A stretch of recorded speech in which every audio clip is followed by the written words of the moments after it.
It was a Morgan masterclass, but Malen's magic that sealed a massive 3 points and a massive comeback for Aston Villa at Elland Road yesterday. I'm going to take a look at all the talking points of yesterday's action, and it was another win for Aston Villa. What a run we are on, climbing up to 4th in the table now after giving everyone in the league a 5-game head start. We didn't even score for the first 4, and now look at us. I did warn the rest of the Premier League a few weeks ago, and look, we're coming for all of you. 2 points off second, I think, now, so anything is possible again this season. Arsenal look like the runaway leaders, but that top 4 Champions League places look well up for grabs this season again, don't they? And a fantastic second half revival, really, from Aston Villa, and we'll take a look at the action from yesterday. So let's try and go a little bit in chronological order. So with the lineup, I don't think there was many surprises with the lineup. We saw Tielemans come in for Onana, so he wasn't in the squad at all yesterday, which was disappointing. Obviously, we thought it was precautionary. I mentioned on Friday, I thought it probably precautionary that he didn't play in that game for Belgium.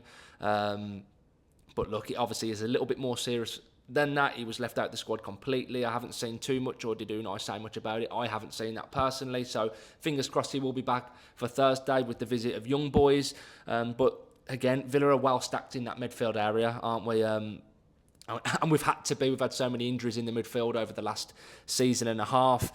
We've really needed to have strength in depth in that area, haven't we? And luckily we have done so. Youri Tielemans came in, and Youri Tielemans did what Youri Tielemans does. He's a class act, isn't he? He put in a solid performance yesterday. He was good, especially in that second half.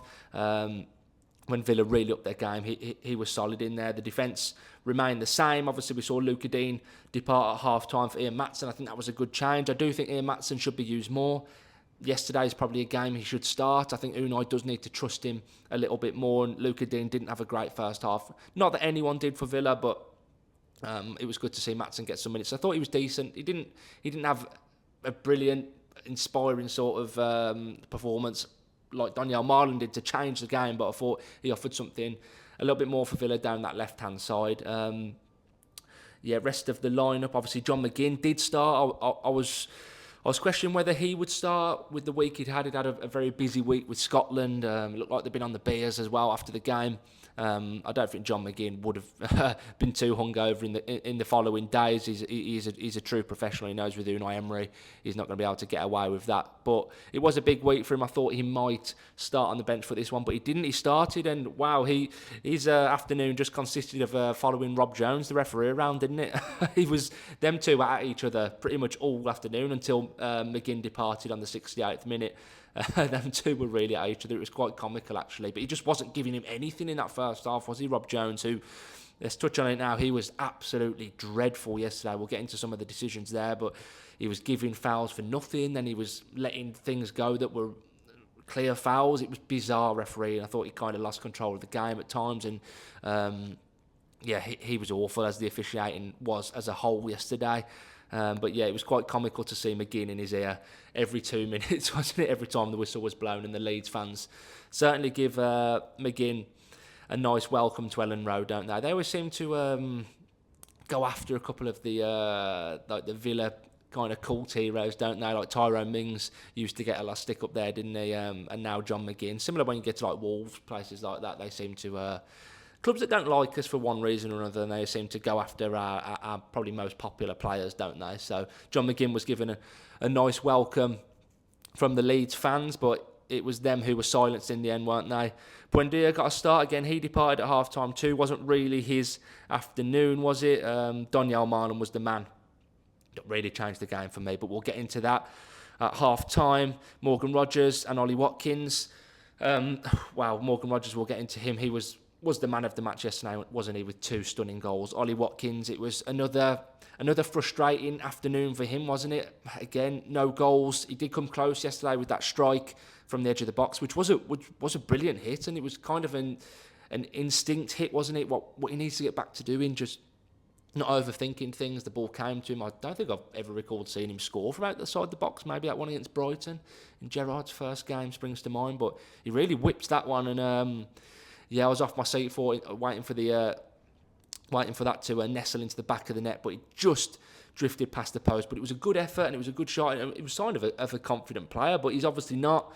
He did have a couple of opportunities in the second half, kind of opportunities we've become accustomed to seeing Ollie Watkins scoring. When he kind of cuts in, gets a shot off, it might take a deflection and hit the back of the net. One that springs to mind was on target, an easy save for the goalkeeper. But yeah, he just doesn't look quite with it. His all-round game, it is becoming frustrating, and I do think Donyell Malen might just get an opportunity and take that shirt from him and lead the line in the next couple of games. But we'll have to wait and see. But yeah, that was the lineup, so no major surprises there. So getting into the game, obviously it started as well really badly, didn't it, with that goal, which was, I mean, luckily we won the game, so it hasn't become too much of a talking point, but that goal should never have been given, in my opinion. It was offside. I don't know what the technology is that they're using. We saw it with the Man City game as well, where Newcastle were given a goal that looked offside. I think if they were using the lines that they have in previous years, both of those goals would have been chalked off.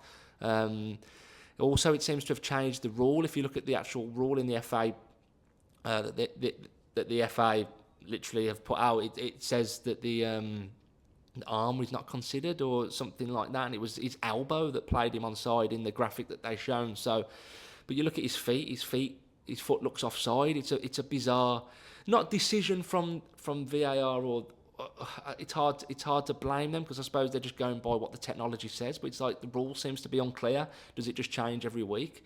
Absolutely bizarre. But thank God we got away with it, because I tell you what, my head would have been on absolute Mars this morning if that would have cost us. Was there a foul on Martinez as well? No, I don't think it was a foul, but 9 times out of 10, any contact on a goalkeeper is given as a foul, and we didn't really get the benefit of that this time around, did we? I think Martinez, his reputation and maybe his theatrics holding his head probably didn't help him on this occasion, to be fair. I think referees probably know his game, know what he's trying to do, and because he went down holding his head when he don't think he was really touched on his head, was he?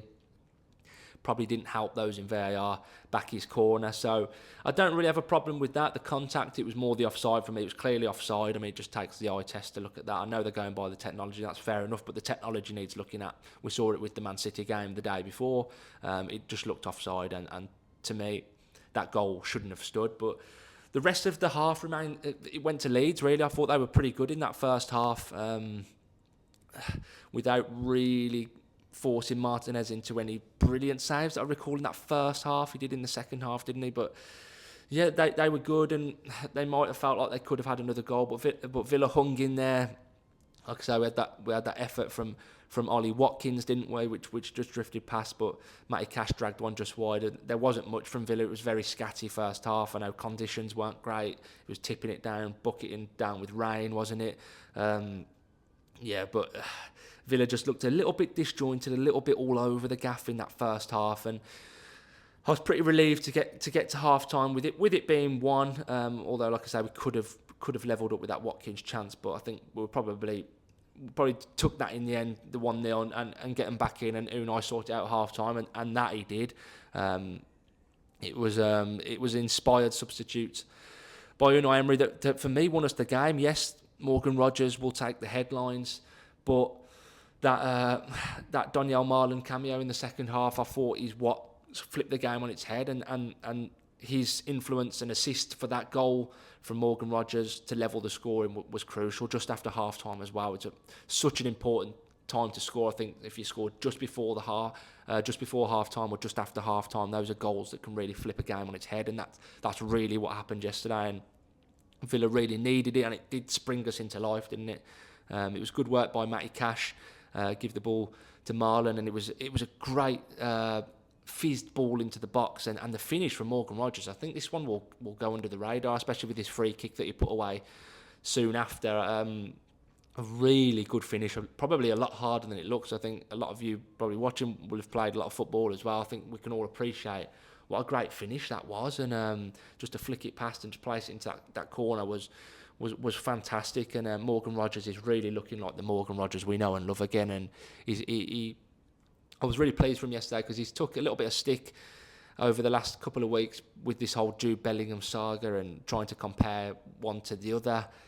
He really shown why Thomas Tuchel likes him and why Thomas Tuchel picks him for England. And we've seen that Morgan Rogers last season, but We haven't seen it so much in a Villa shirt this year, but the last few weeks it's really starting to come back. His form, he's almost adapted his game a little bit as well. It's not just about his driving runs. He did have a couple of those yesterday, but getting into the box and scoring a goal like that, and of course that free kick as well, just showing different dimensions to his game. So it's really exciting, and what a performance from him. 2 goals, absolutely buzzing for him. So just the one Premier League goal for him, wasn't it, going into this game? So he's tripled that now and he's on to 3. I think he goes, what is our level top goal scorer now with Buendia?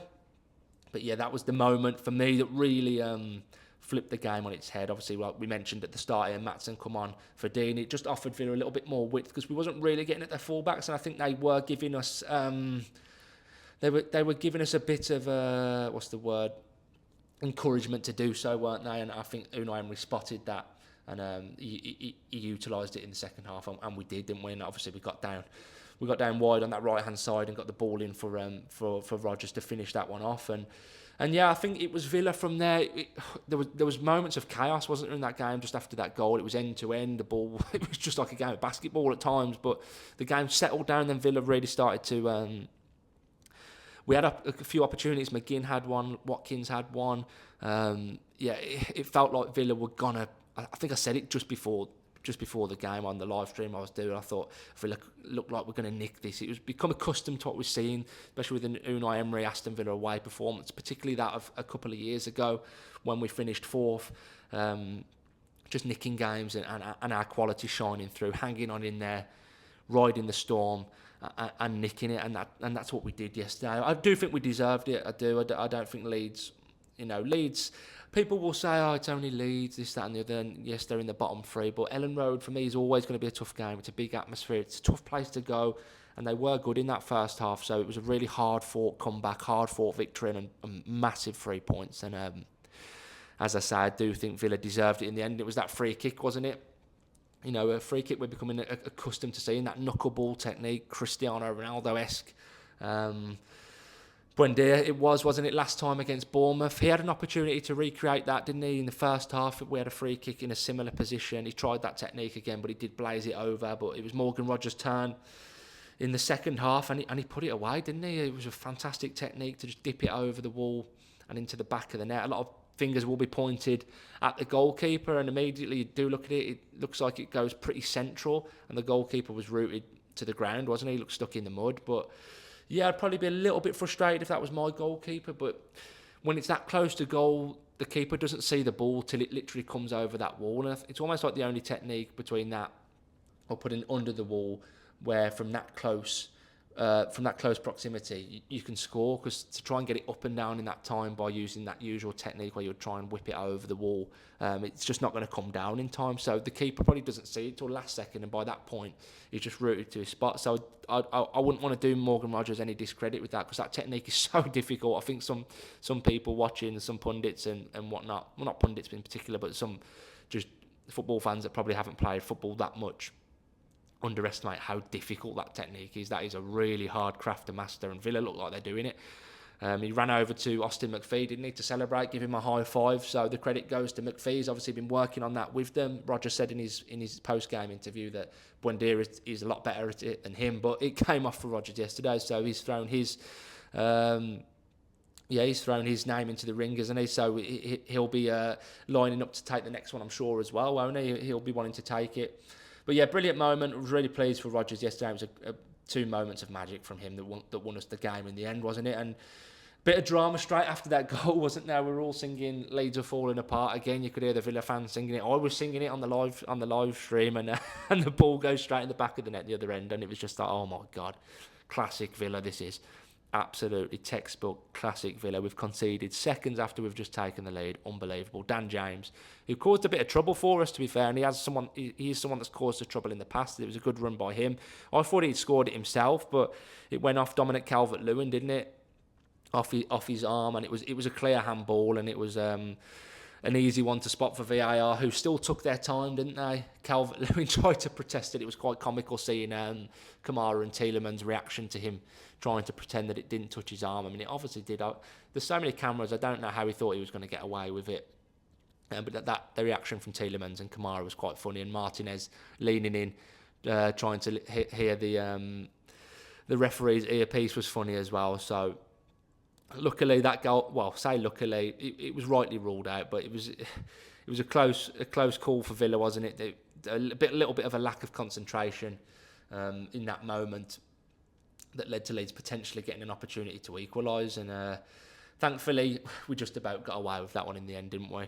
After that, Leeds were gonna throw the kitchen sink at it, weren't they? There weren't too many chances that I recall. They were huffing and puffing, getting in around the box, punting balls into the box. There was that one header, wasn't there, from Struijk that forced a really good save out of Martinez. I thought he more than made up for his mistake, if you want to call it a mistake. I think Martinez, I think the whole world's just looking for him to make mistakes and trying to criticise. They're very keen to jump on him, aren't they? As are some Villa fans at the minute, but I don't think he was bad yesterday, to be honest. I really don't. I think, like I said, that goal should have been ruled out for various reasons before the contact on Martinez, but he more than made up for it for me with that save at the end of the game. It was a match-winning save almost, and it was 6 minutes of added time. Villa at times struggled to manage it. Ross Barkley had an opportunity to just hold the ball up in the corner but give it back to him. I don't think Jadon Sancho was great yesterday. Couldn't really keep hold of the ball. Just giving it away cheaply, weren't we? But we just about rid through the storm and got the 3 points in the end, which was, for me, it was well deserved. Taking a little look at the stats from that one. We had 52% of the ball, so just about edged that. 14 shots. Both teams had 14 shots. Let's have a look at the shots on target. Let's take a look at that. 3 shots. Well, the stats have come up different on here. It says 11 shots from Leeds to Villa's 14. 3 shots on target each. Obviously, 2 of those found the back of the net for Villa. Villa edge possession as well, and I do think our class did show in the end. Says the XG again. I mean, I spoke about XG last time out, which I thought was just daft, and 1.79 to Villa's 1.58. Again, can't understand how they come to that. I really don't. I'd like to see the maths behind it, because I don't really recall Leeds having too many clear-cut chances or Worthy that were more clear-cut than ours. So, crazy, really. But I don't read too much into the XG, I got to be honest. People, they were saying yesterday, I think it might have been on Ray or Carragher. I don't listen too much to the Sky pundits sometimes. I think they talk a lot of waffle. Something about Villa struggling to score. I mean, some people talk like we're still in August and Villa can't score a goal or win a game. We scored 4 last time out. We scored 2 again yesterday. I don't think the goals are a problem. The striker not scoring goals is a problem, but the goals are flowing for Villa. So for me, that's not really a massive concern at the minute. Looking at the league table, where did that like I say, that puts us up in 4th, doesn't it? And as I've mentioned at the start of the video, anything feels possible again at the minute, doesn't it? Just 2 points off Chelsea, I believe. 2 points off Chelsea. 6 wins from 12 now. We've climbed above Crystal Palace. It was a really, really important win yesterday. Tottenham all the way down in 9th now. We've leapfrogged them. Man United will be in action tonight. They could potentially go back above us with a big win over West Ham tonight, but I don't really see that happening. So Villa are really nicely poised at the minute. And a game that you'd really fancy 3 points on Sunday afternoon against Wolves, so still haven't won a game. Yes, that always gives you a little bit of worry, doesn't it? 12 games for Wolves, 10 defeats, 2 draws, just on 2 points. Would it be classic Villa for them to come and beat us? To be honest, at Villa Park, I don't see it. I do see us beating them comfortably at Villa Park. I'd be very surprised to see anything less than that. But we'll talk about that game when it comes. I was going to say Maccabi. I'm glad it's not that game again. But it's Young Boys on Thursday, isn't it? So Europa League action. So a double game week this week for Villa at Villa Park. 2 games at Villa Park. I love these weeks where we play Thursday, Sunday at home, because we're so prolific at home as well. So it's Villa going on another great run again, aren't we? Obviously that defeat to Liverpool, which you look at their defeat on Saturday to Nottingham Forest. They got absolutely battered 3-0. You think, God, if Villa would have just put their best foot forward, played. We didn't really give a good account of ourselves. Yes, we could have probably taken the lead when we hit the post a couple of times in the first half, the Martinez error, but you feel like we really should have probably got something or beat Liverpool. We're the one game they've won in their last 7, lost the other 6, haven't they? It's crazy, really. That is classic Villa. But that game's gone now, and Villa have started another run, haven't they? With the 2 wins in the Premier League, two really impressive victories for me, and another statement made by Villa. So we've got another opportunity to make it 4 wins in a row.